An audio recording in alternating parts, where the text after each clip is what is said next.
Hey, are you tired of the left and right politics? I hope you'll subscribe to my YouTube channel. Just click that subscribe button, ring the little bell, and prepare to free your mind from the traditional red versus blue.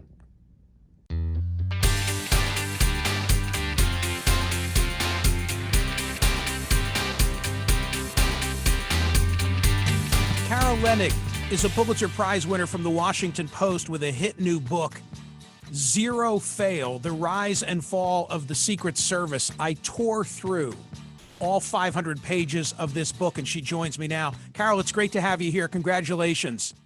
Thank you, Michael. I'm looking forward to what you want to ask me. Well, let me lead with this. In a book that is just chock full of revelations, here's the one that stunned me. Here's one of the ones that stunned me, that a young Bob Schieffer was at the cellar in Dallas with those 9 Secret Service agents the night before the Kennedy assassination. Bob Schieffer? Are you kidding me? Well, remember, Bob Schieffer was very young in 1963 and probably was going to bars from time to time with the traveling circus that travels with the president everywhere he goes. What was the cellar? The cellar was a beatnik kind of and very controversial for the 1960s kind of cafe. Really, it was a place where they served spiked grain alcohol cocktails, which sounds pretty horrible now. Um, and the night that the Secret Service agents and the entire, again, entourage with President Kennedy gathered for his traveling with him for his reelection, the kickoff of his reelection campaign going through Texas, they land in this place in Fort Worth, which is, of course, the little sister city next to Dallas.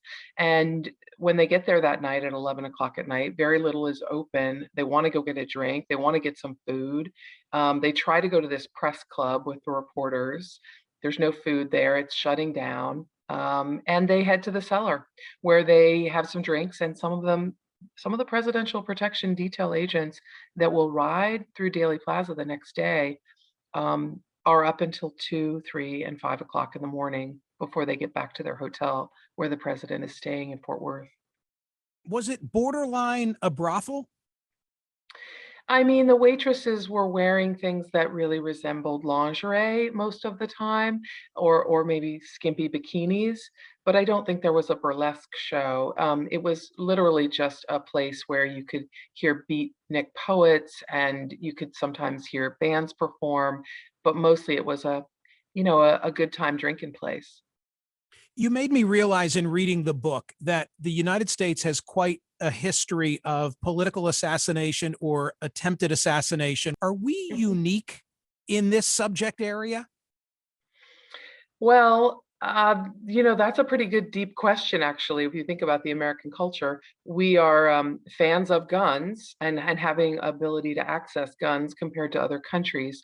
And what the Secret Service has painfully learned over the last 60 years is that people who have paranoid schizophrenia and delusions, or domestic extremists stoked by conspiracy theories, in several instances that I write about in my book, that this group of people often um, find that the way they feel their problem will be solved, or the way that they will become a hero, is by killing someone famous, or killing a lot of people and becoming famous. So trying to kill a president becomes very popular, essentially, with a subset of people who are going through a mental health crisis, or people who have been egged on to believe a falsehood. Well, you tell the story in the book of the service having commissioned a psychological study of what types of people are likely to assassinate. I'm looking at my notes. According to your reporting, they looked at 83 people who had attacked or came close to attacking prominent Americans between 1949 and 1996. So what did they find? They found such incredible similarity among these would-be killers. These potential, these people who are aspiring assassins, um, had debriefing psychological conversations where they're chilling because they're on tape. And somebody who wanted to kill President Clinton said, essentially, I would have kept trying no matter what until I could kill him if I hadn't been stopped. The other thing that they find is that it is about fame, that there's something, just like John Hinckley wanted to win actress Jodie Foster's love by killing somebody important. And in this case, he tried to kill President Carter. He didn't succeed, and then he was able to finally find a window, a chink in the armor, and shoot at Reagan, and he hoped that he had killed him, but he had not succeeded. People are Not to, trying. Oh, sorry. yeah, not to make light of the subject, but you never get the girl. Like, don't these guys realize that you're not going to get Jodie Foster even if you do kill Ronald Reagan? Again, mental health problems being what they are, you can't really reason with a John Hinckley. But what's interesting is the same. What they also found that's true about Hinckley and about Arthur Bremer. While they wanted this fame and they thought that it was going to make them dashing and handsome and get the girl, they were relentless. They didn't care about the politics. It's not like they had enmity for anybody. Right. Bremer wanted to kill Nixon, but he had, as a testament to the Secret Service's success during those years, he could not get through. He went all the way to Canada in his car, slept in his car for days, staking out areas in Ottawa to try to shoot him when he was visiting, and he couldn't get through the people he called those the Secret Service bother men.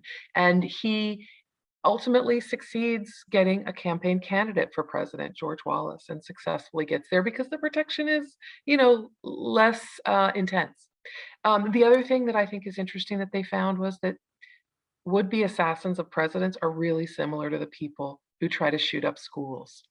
And sadly, the other thing they found is that in every instance, maybe one exception, family, friends, and coworkers knew of the person's intention, or at least of the hints that they were planning something like this. Every single Scary, one.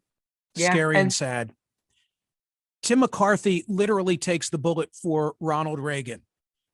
Is it lore or is it true that when you become a Secret Service agent, you are making a commitment to take that bullet for a principal if need be?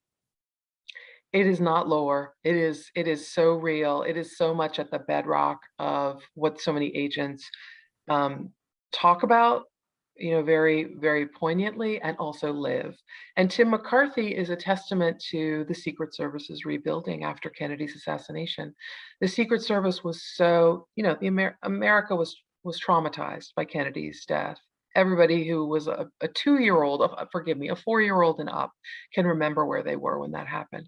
Kids can remember their teachers crying, but the Secret Service remembers it in an even heavier pain. It caused alcoholism, it caused suicides. It was such a gut punch. And after that, incredible rigor in their training, and the training was all about taking that bullet. And Tim McCarthy, as the first shot, the first sound of a shot, and remember, Hinckley got off, I think, 6 or 7 shots in 1.6 seconds. The first sound of it, McCarthy's hands and chest go up to block the president, who he knows is behind him.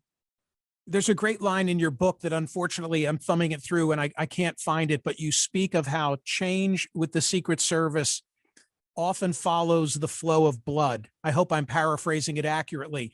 And your point was that, okay, after Kennedy, there will be no open air limousines. After George Wallace, we're going to manage the rope line differently. After Ronald Reagan, we'll do covered arrivals and we're going to mag everybody who's there. And I guess it's easy to be critical of and you're not in those instances. It's easy for someone to play armchair quarterback and have 2020 hindsight. But it's hard to game out, exactly what the next challenge will be unless you're going to completely isolate a president. Somewhere in there, I hope there's a question. I love how you summarized that so quickly and deftly about the born of blood is the term you're looking for. The Secret Okay, there it Service's is. Yeah, the Secret Service's methods are born of blood. Like when this event happens, they were scurry, scurry, scurry to make sure that never happens again. Well, that is a little bit America's national security model, as the Christmas Day bomber. All of a sudden, none of us can ever take more than 3 ounces of liquid on a plane again to prevent anybody from bringing an accelerant in their shoe or underwear on a plane.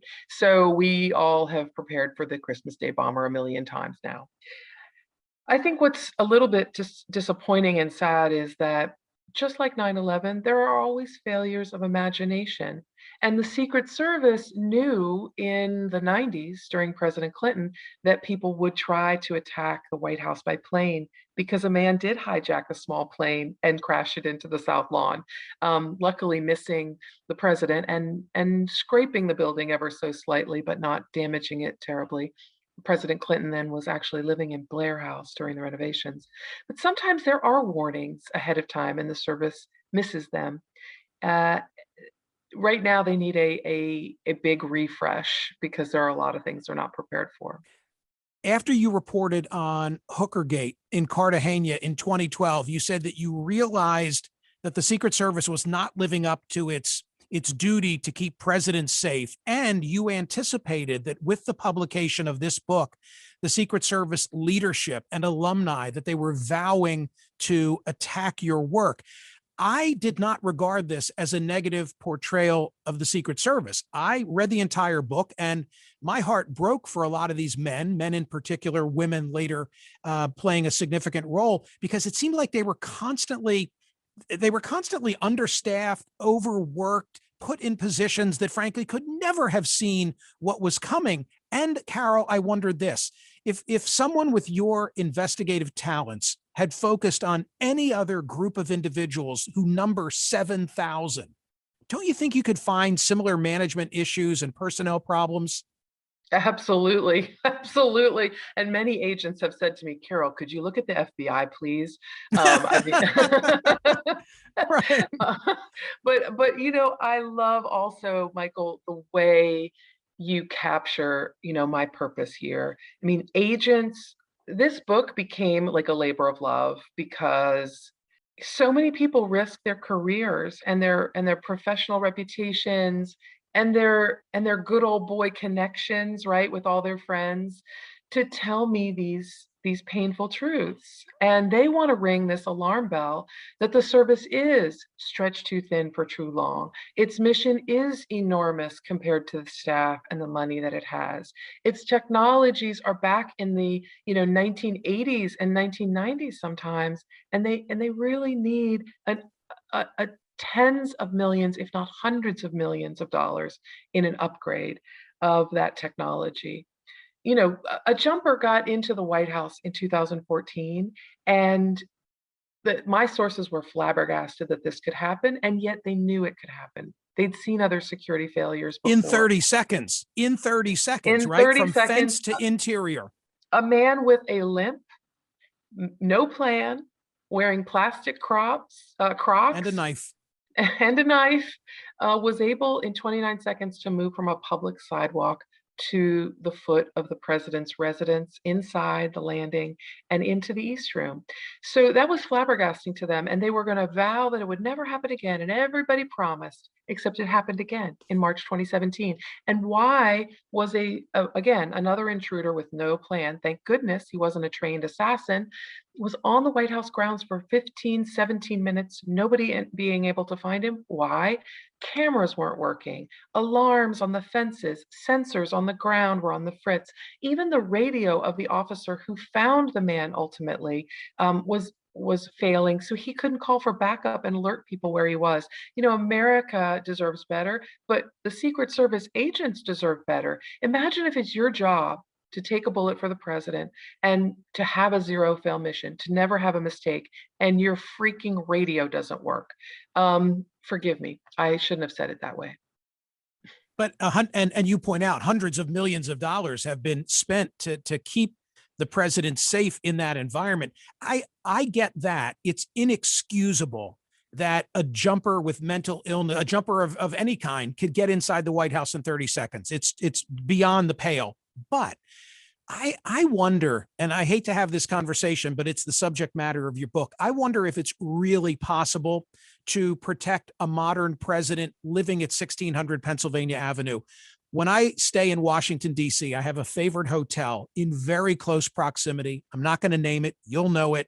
And every time that they afford me one of the rooms with a view, I can't help but look out the window and think, if I were someone with an ill intent, this is where I would be. I mean, if you're going to have a president living at that address, there are always going to be vulnerabilities.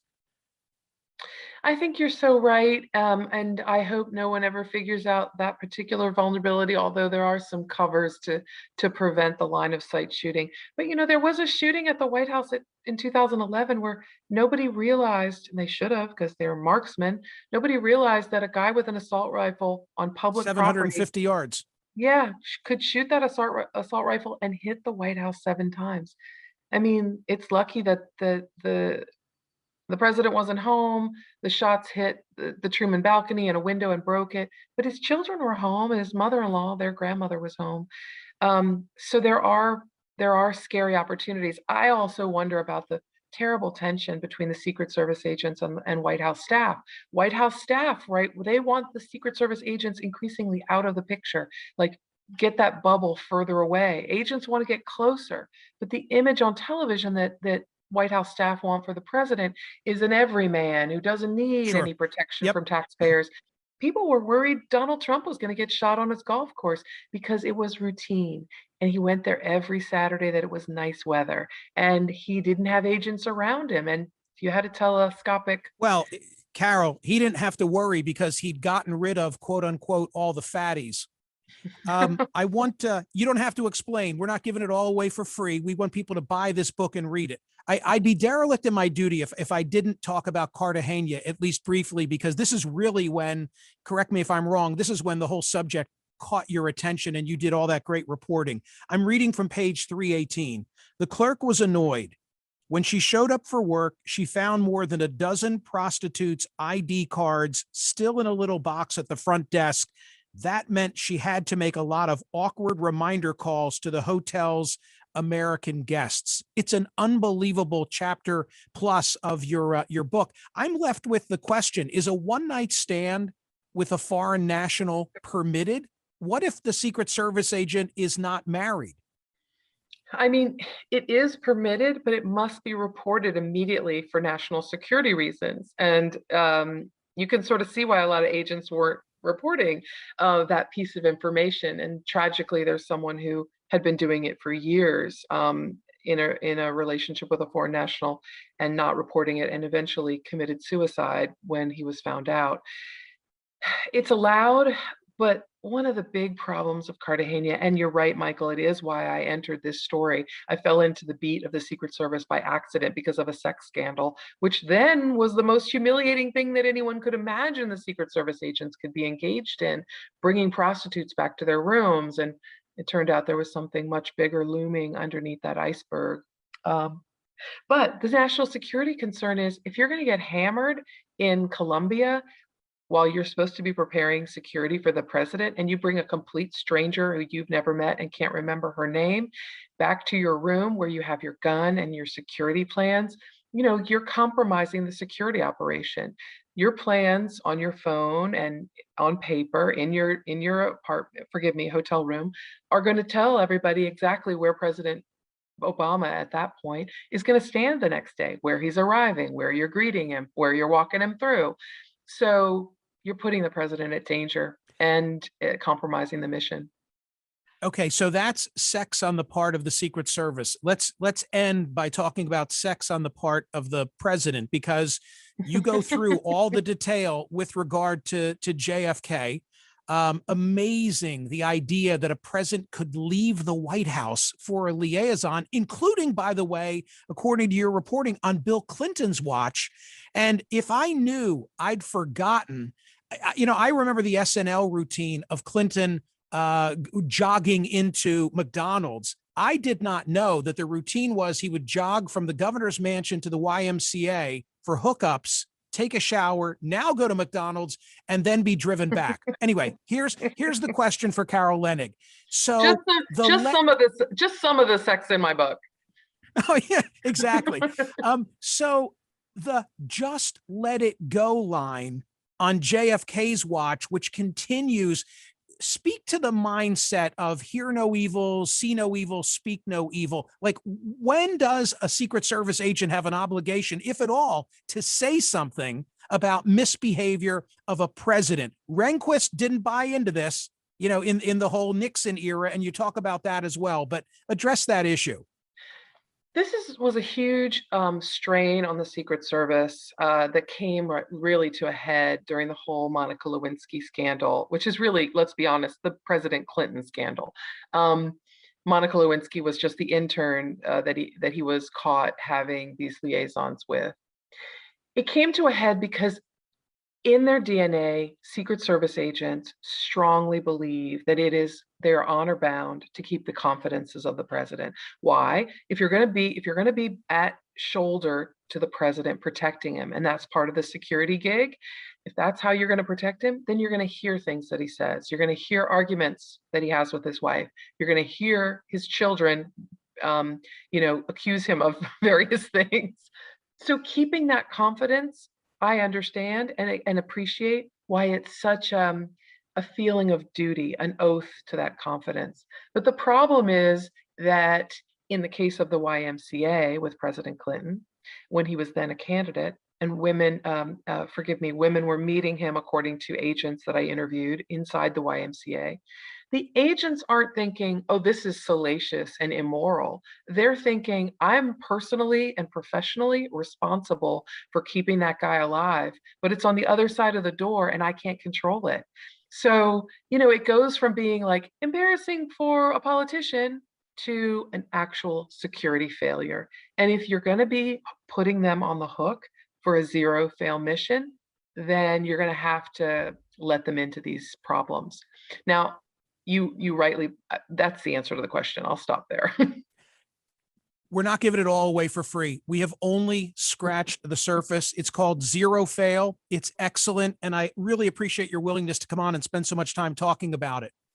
And Michael, thank you, because I think you're helping with this piece ring the alarm bell for those agents so dedicated, officers so dedicated, who are scared about a president being killed on their watch. Thank you for doing this. But Carol, quick final question. Are people pissed about this book? Because honestly, having read it in anticipation of a lot of blowback toward you, I don't know that it's warranted.